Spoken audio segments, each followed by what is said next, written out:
তিন দফা দাবিতে চাকরিচ্যুত বিডিআর সদস্যদের আন্দোলন চলছে। দাবি না মানায় আন্দোলনকারীরা যমুনা অভিমুখে পদযাত্রা শুরু করলে পুলিশের বাধার মুখে পড়ে। এই আন্দোলনের উপর নজর রাখছেন আমাদের সহকর্মী সাব্বির আহমেদ। সরাসরি যুক্ত হচ্ছে তার সাথে। সাব্বির, একটু আগে আপনি আমাদের যেমনটা দেখাচ্ছিলেন যে আন্দোলন দমন করতে পুলিশ সাউন্ড গ্রেনেড নিক্ষেপ করছে, জলকামান নিক্ষেপ করছে, এবং আমরা এর আগের খবরে দেখতে পাচ্ছিলাম যে দুই পক্ষ মুখোমুখি অবস্থানে আছে, খুব থমথমে পরিবেশ। এখন কি অবস্থা?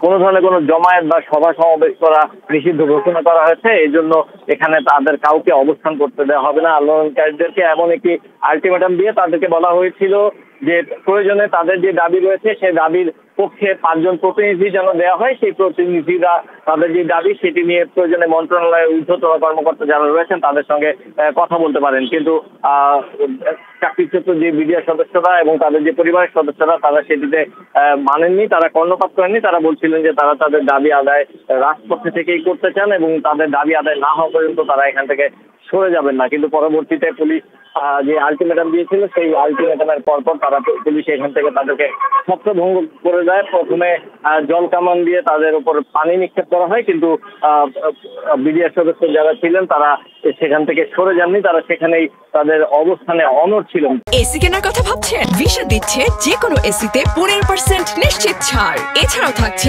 মানি ব্যাক গ্যারান্টি নিশ্চয়তা। পরবর্তীতে বিডিআর সদস্যদের উপরে সাউন্ড গ্রেনেড নিক্ষেপ করা হয়েছিল, কিন্তু সেখানেও আসলে তাদের কোনো ভূক্ষেপ হয়নি। তারা সেখানেই অবস্থান করছিলেন এবং তারপরে পরবর্তীতে পুলিশের ফোর্স আরো বেশি মোতায়েন করে বিডিআর সদস্যদের এখান থেকে নির্দিষ্ট দূরত্বে সরিয়ে নিয়ে যাওয়া হয়েছে। এবং আপনারা দেখতে পাচ্ছেন এই মুহূর্তে মৎস্য ভবন এলাকায় বিডিআর সদস্যদের যারা ছিলেন, আন্দোলনরত যারা ছিলেন, তাদেরকে এখান থেকে সরিয়ে মৎস্য ভবন এলাকায় পর্যন্ত নিয়ে আসা হয়েছে। এবং এই তাদের যে আন্দোলন চলাকালীন সময়ে এই পুরো এলাকায় যান চলাচল কিন্তু বন্ধ হয়ে গিয়েছিল, কিন্তু এই মুহূর্তে যান চলাচল স্বাভাবিক হতে শুরু করেছে। এবং এই বৃষ্টিতে ভিজে পুলিশ সদস্যরা তাদের দায়িত্ব পালন করছেন, পাশাপাশি আন্দোলনকারী যারা রয়েছেন তারাও কিন্তু বৃষ্টিতে ভিজে তাদের যে দাবি সেই দাবি জানিয়ে যাচ্ছেন। তাদের যে মূল দাবিটি ছিল সেটি হচ্ছে যে চাকরিচ্যুত যেই বিডিআর সদস্যরা যাদেরকে অন্যায়ভাবে চাকরি থেকে বরখাস্ত করা হয়েছিল সেই তাদেরকে চাকরিতে পুনর্বহাল করতে হবে।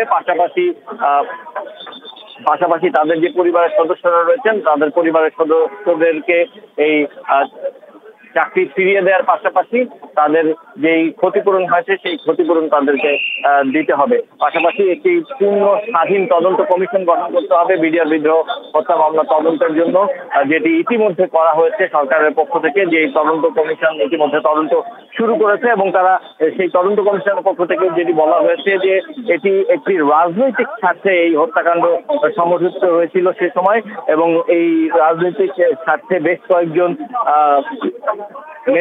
নেতার নামও উঠে এসেছে। এবং আমরা দেখতে পাচ্ছি যে বেশ কয়েকজনকে কিন্তু উঠে এসেছে, এটি তদন্ত কমিশনের পক্ষ থেকে জানানো হয়েছে।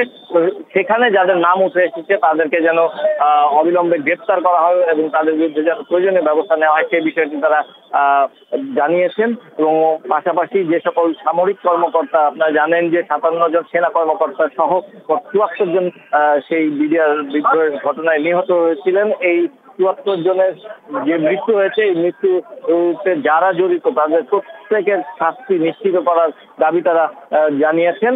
এবং এই মূলত এই তিনটি দাবিতে তাদের এই আন্দোলন চলমান ছিল। এবং সেই আন্দোলন চলাকালীন সময় গেল 16 দিন ধরে তারা জাতীয় জাদুঘরের সামনে অবস্থান কর্মসূচি পালন করছিলেন এবং তাদের যে নির্দিষ্ট আলটিমেটাম ছিল সেই আলটিমেটামের দিন আজকে শেষ হয়।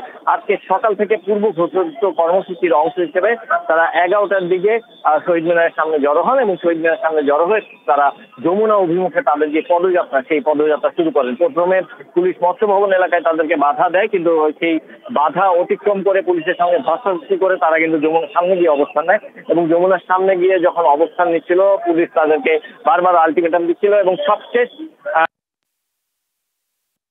ঘোষণা দিয়ে পুলিশের পক্ষ থেকে জানানো হয় 10 মিনিট সময় দেওয়া হবে। এই 10 মিনিটের মধ্যে যদি তারা এখান থেকে সরে না যান তাহলে তারা পুলিশ তাদের প্রয়োজন অনুযায়ী যে ব্যবস্থা সেই ব্যবস্থা নেবেন। এবং তারপর পরই কিন্তু পুলিশের যে অ্যাকশন অর্থাৎ জল কামান নিক্ষেপ করা বা পুলিশ এখান থেকে সরিয়ে দেওয়ার জন্য প্রয়োজনীয় যা যা প্রয়োজন দরকার সেটি করেছে এবং পুলিশ সেখান থেকে তাদেরকে ছত্রভঙ্গ করে এখান থেকে সরিয়ে দিয়েছে। এবং এই ঘটনায় বেশ কয়েকজন আহত হয়েছে। পুলিশের রমনা বিভাগের যে ডিসি মাসুদ আলম তিনিও আহত হয়েছেন, তাকে আমরা দেখেছি তিনি রক্তাক্ত হয়েছেন। বেশ কয়েকজন বিডিএর সদস্য আহত হয়েছেন। এই ঘটনায় বেশ কয়েকজনকে আটকও করা হয়েছে। তো এই মুহূর্তে যমুনার সামনে যে জায়গাটি সেই জায়গাটি ক্লিয়ার করে দেওয়া হয়েছে, যান চলাচল স্বাভাবিক হয়েছে এবং আপনারা দেখতে পাচ্ছেন যে প্রচুর বৃষ্টি হচ্ছে। এই বৃষ্টি উপেক্ষা করে কিন্তু পুলিশ সদস্যরা এই মুহূর্তে যান চলাচল স্বাভাবিক রেখেছে এবং যে আন্দোলনকারীরা সেই আন্দোলনকারীরা এখন পিছু হটেছে বা তারা এখন এখান থেকে সরে যাচ্ছে। আমরা যতটুকু জানি যে তারা পুনরায় আবার শাহবাগে গিয়ে হয়তো বা জড়ো হবেন এবং সেখান থেকে তাদের পরবর্তী যে আন্দোলনের কর্মসূচি কি হবে বা পরবর্তীতে তারা কি ধরনের কর্মসূচি ঘোষণা করবেন সে বিষয়টি জানা যাবে। তো এই ছিল আমার কাছে এই মুহূর্তে বিডিআর চাকরি সদস্যদের যে আন্দোলন।